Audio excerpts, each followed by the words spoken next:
Coba kamu bayangin deh, kamu buka HP-mu, terus kamu buka aplikasi belanja, entah warna oranye, hijau, hitam, biru, dan lain sebagainya. Nah, dari situ kamu lihat promo tuh, terus dari promo itu kamu masukin di kantong belanja dulu. Dari situ kamu buka aplikasi lain, sosial media, kamu buka Instagram, kamu buka TikTok, kamu buka YouTube, terus kamu lihat video, lihat suatu topik yang menurutmu menarik untukmu. Terus dari situ kamu pengen pulang nih dari tempatmu, entah dari tempat kerja atau dari tempatmu saat ini berada, kamu perlu buka Maps untuk apa? Untuk menghindari macet agar pulangmu jadi lebih cepat.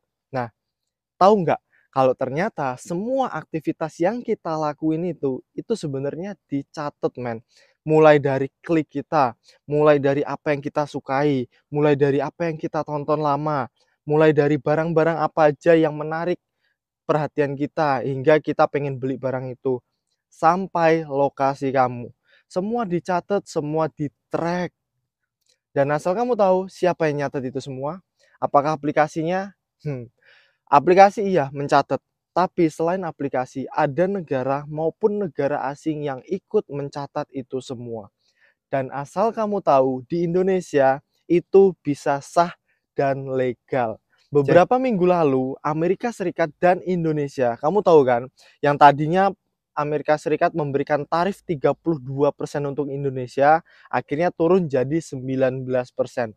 Tapi seperti yang udah ku bilang di videoku sebelumnya, ada syarat yang harus kita penuhi. Mulai dari kita harus belanja pesawat Boeing, terus kita harus beli mineral dari sana, bahan mineral, terus kita juga harus beli produk pertanian dari sana.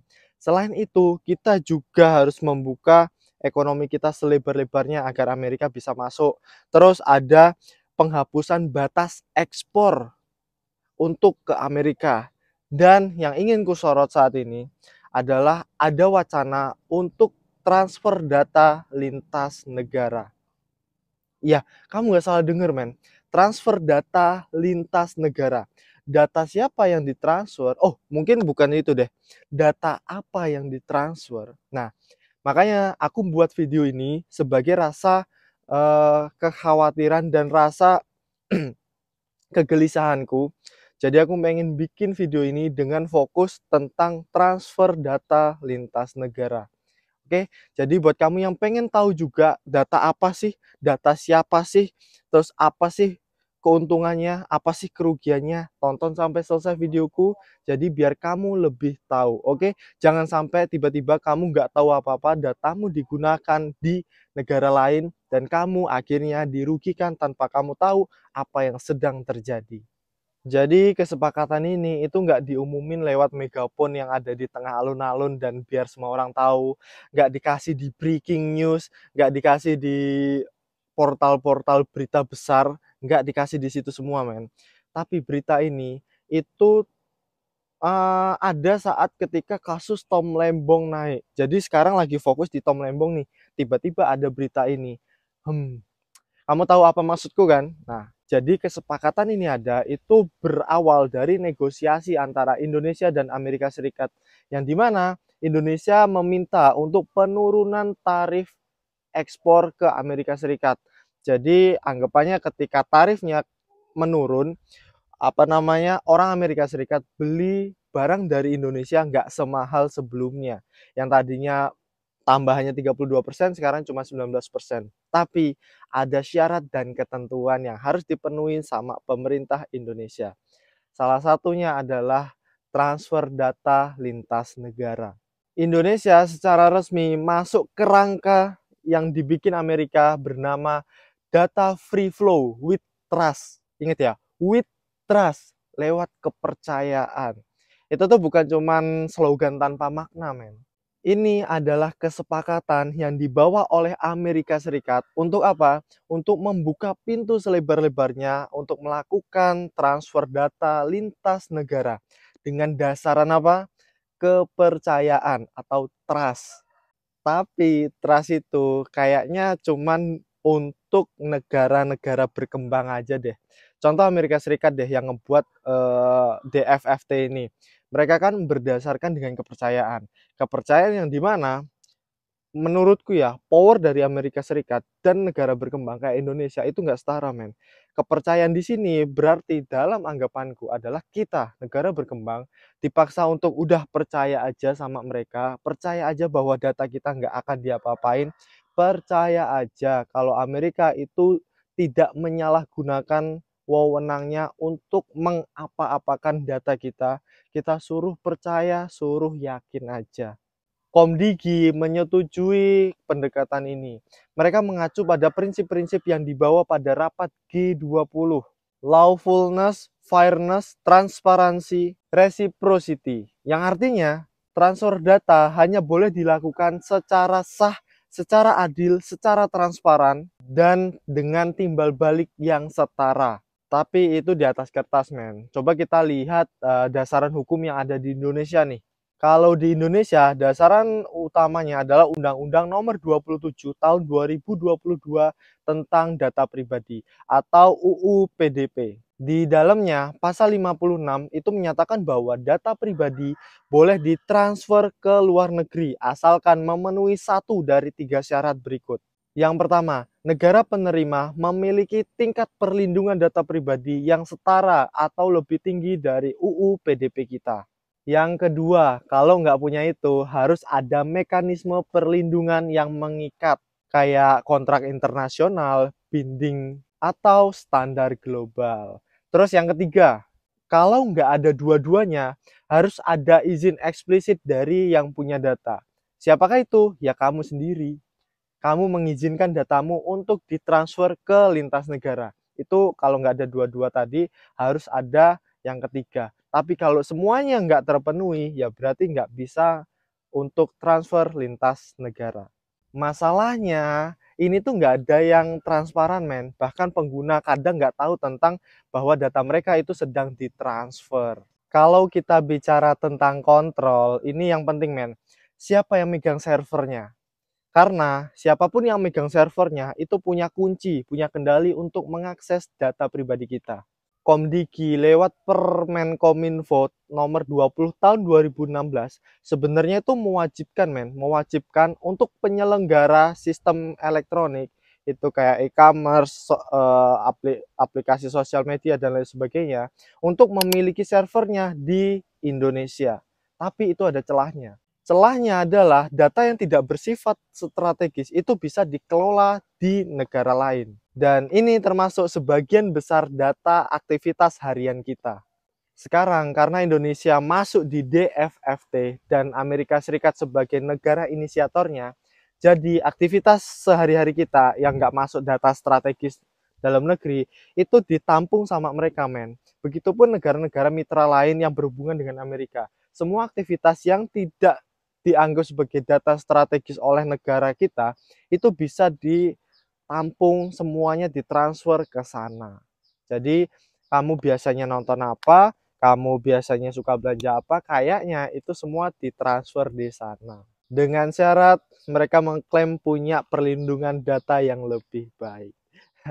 Dan kalau semisal datanya di sana, berarti yurisdiksi hukum yang ada di sana bisa diterapkan dong dengan walaupun kita ada di Indonesia.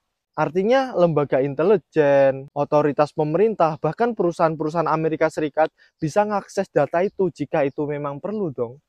Perusahaan dari negara lain itu bisa ngebaca aktivitas harian kita, men. Apa yang kita lakukan, apa yang kita suka, kita lagi bikin konten tentang apa. Semuanya secara legal dan sah.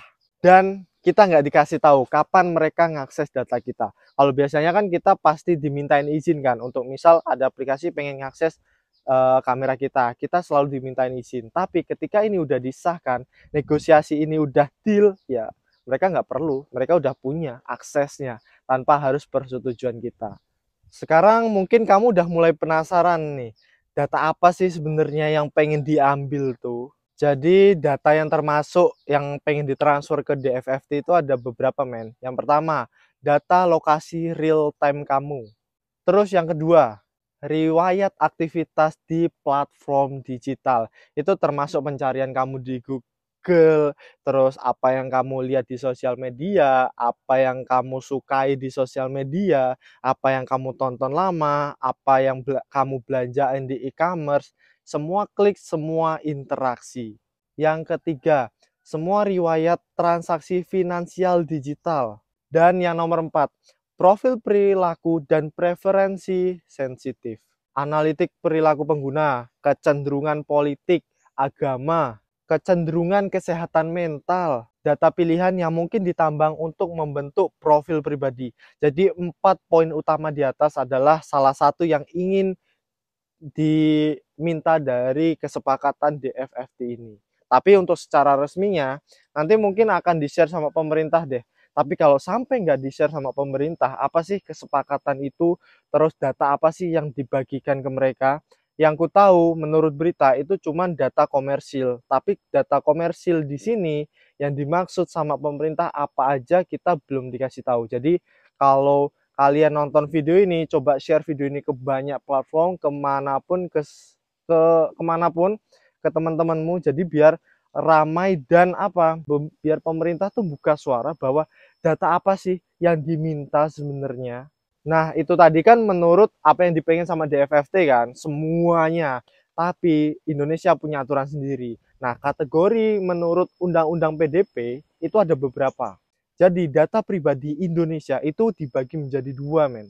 Yang pertama itu ada general personal data. Di sana ada nama lengkap, alamat tinggal, tempat tanggal lahir, nomor telepon, agama, jenis kelamin. Dalam artian data yang bisa langsung digunakan untuk mengidentifikasi identitas seseorang. Yang kedua, ada spesifik sensitif personal data. Itu data-data yang lebih rentan, men. Kayak data kesehatan, data biometrik termasuk scan, fingerprint, dan lain sebagainya. Terus ada juga data genetik, catatan kriminal, dan data finansial yang lebih mendalam. Nah, selanjutnya ada data non-pribadi, tapi digital atau metadata lah. Itu mencakup kayak alamat IP, MAC address, metadata email, waktu akses juga termasuk, men, di situ. Walaupun kelihatannya bukan data pribadi ya, tapi dinamika di situ bisa mengungkap kepribadian seseorang, men. Kalau mempelajari sosial media dia, apa yang dia lihat, apa yang dia sukai, itu bisa mengungkap kepribadian masing-masing orang. Nah, coba aku kasih ilustrasi nih. Coba bayangin kamu tuh mesen makanan lewat aplikasi online deh. Transaksimu semuanya kerekam, mulai dari jam kamu transaksi, kamu beli apa, terus nominal yang kamu bayarkan, terus item apa yang kamu beli, dan juga lokasinya. Terus ketika kamu lihat sosial media nih, ada iklan tentang anggaplah skincare, terus kamu klik tuh linknya yang ada di situ. Setelah kamu klik, kamu tertarik, pengen beli, akhirnya kamu check out lewat e-wallet kamu. Nah, semua data itu direkam lewat data analitik kamu. Kemudian data-data itu tadi bisa diolah sama server yang ada di Amerika Serikat, men. Nah, kemungkinan yang diminta Amerika Serikat perjanjian dengan Indonesia itu data-data ini, men. Data-data perilaku kita di internet. Jadi dengan skema DFFT, data perilaku kita itu tuh bukan cuma bisa ditransfer, tapi bisa diakses oleh pihak di Amerika Serikat yang memiliki, anggaplah, perlindungan data pribadi yang setara atau lebih tinggi dari aturan UU PDP di Indonesia. Apalagi data-data non-strategis yang bungkusnya kayak metadata itu, men. Jadi yang dipindahkan itu bukan cuma nama, alamat, tempat lahirmu, men, tapi tentang pola perilakumu secara digital, mungkin kepercayaan kamu, mungkin arah politik kamu, semuanya itu termasuk yang pengen ditransfer ke sana. Semuanya diolah sama mereka. Kalau banyak yang bertanya, loh buat apa tahu perilaku orang Indonesia? Buat apa mereka meduliin kita orang bawah, perilaku kita mau kayak gimana, buat apa? Kontrol. Dari kejadian ini, aku tuh inget sama salah satu film, men. Film kisah nyata. Kamu pernah dengar nama Edward Snowden nggak? Dia adalah mantan kontraktor NSA yang pada tahun 2013 itu membocorkan dokumen rahasia, men. Dokumen itu membuka satu dunia yang dimana kegiatan mata-mata digital yang dilakukan oleh Amerika Serikat melalui program PRISM, PRISM. Jadi program PRISM ini memungkinkan NSA untuk mengakses email kamu, mengakses video call kamu, mengakses chat kamu, mengakses komunikasi kamu, mengakses foto, file transfer, dan semua yang berhubungan dengan handphonemu, itu semua bisa diakses tanpa mereka perlu izin ke kamu. Karena mereka udah punya perintah hukum internal Amerika Serikat. Yang dimana namanya internal nggak mungkin dibagiin ke semuanya kan. Kenapa aku ngasih contoh Snowden dan apa sih relevansinya sama data di Indonesia yang udah aku bahas sebelumnya ini? Menurut data yang bocor NSA itu tuh bisa mengakses server ke perusahaan-perusahaan besar kayak Google, Meta, Facebook, dan lain sebagainya. Tujuannya apa? Untuk mengambil data secara luas dan sistematik. Jadi analis dari NSA itu bisa mengakses komunikasi orang asing maupun warga biasa mereka tanpa perlindungan atau pengawasan secara eksternal. Jadi sekarang mungkin program DFFT, transfer data lintas negara, mungkin ya adalah PRISM tapi versi legalnya. Dengan server asing sebagai pengendalinya, bisa jadi hukum yang ada di negara sana itu juga bisa berlaku sama kita, men. Tanpa adanya transparansi kepada publik, data kita bisa dicek sama siapapun tanpa persetujuan kita. Terus resiko praktisnya apa? Yang pertama, pengawasan tanpa batas. Analisis data perilaku digital bisa dibuat secara massal tanpa yang punya data mengetahuinya. Yang kedua, profiling untuk kebijakan politik maupun komersial. Yang ketiga, potensi penyalahgunaan oleh lembaga asing. Data finansial, lokasi kita, bahkan riwayat kita bisa jadi senjata analitik, untuk tekanan geopolitik maupun kontrol sosial. Kalau kamu mikir ini nggak akan berdampak apa-apa ke kamu karena kamu itu bukan pejabat, kamu bukan orang kaya, kamu orang biasa aja, kamu salah, Karena yang mereka incar itu adalah kita yang nggak peduli tentang data pribadi kita. Tujuan mereka itu apa sih? Tujuan mereka itu adalah kontrol, dan kita sebagai produk mereka, kita bisa dikontrol untuk ke A, ke B, maupun ke C. Jadi kalau kamu masih berpikir bahwa kamu itu nggak penting, data kamu itu nggak penting, udah kasih ke siapa-siapa aja dengan bebas, tolong kamu pikirin ulang. Nah, kalau menurutmu video ini sangat berguna untuk kamu, jangan lupa untuk subscribe, like, dan bisa kamu share kemanapun. Dan mari kita diskusi di kolom komentar. Karena siapa tahu dari diskusi singkat kita, itu bisa menciptakan sebuah isu baru, sebuah tema baru, sebuah relasi baru. And see you.